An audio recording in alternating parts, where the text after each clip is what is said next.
আমি মরে গেলেই জগৎ বুঝবে আমার দামটা কি। তারা ঠিকই মরে যায়, জগৎ একদিন তাদেরকে আর ভুলে যায়। কারণ দুনিয়া এত ব্যস্ত, কেউ কাউকে মনে রাখার বেশি টাইম পায় না। একটু জানাজার নামাজে খেয়াল করে দেখেন, অনেক কষ্ট করে মানুষ একটু জানাজায় যায়, নামাজটা পড়ে আর দেরি করে না।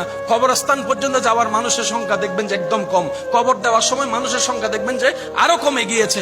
মানুষের ব্যস্ততা এমন, আজকে যেরকম আপনার আমার অন্য কারোর জন্য টাইম নাই, একদিন ওদের হবে আমাদের জন্য কারো টাইম থাকবে না। সেজন্য মনে রাখবেন, পৃথিবীর যতই আপন হোক, যতই কাছের হোক, যতই রক্তের হোক, যতই ভালোবাসার হোক, কেউ কারো আপন না, কেউ কারো আপন না। দিন শেষে এই বাস্তবতা মেনে নেওয়াটাই বুদ্ধিমানের কাজ। কথা বলেন ঠিক কিনা? সময় আসলে আপনরাও চোখ উল্টাইতে 2 মিনিট করে না। এমনও বাস্তবতা দেখা যায়, যাকে এক সময় আপনি খাওয়াইছেন, সেই আপনার পাত থেকে ভাতের পাত কেড়ে নিয়ে যাবে। যাকে আপনি হাসির ব্যবস্থা করে দিয়েছেন, থাকার ব্যবস্থা করে দিয়েছেন, সেই একদিন দেখবেন আপনার জায়গা দখল করার জন্য পাইতারা প্ল্যানিং করতে থাকবে, পাইতারা প্ল্যানিং করতে থাকবে।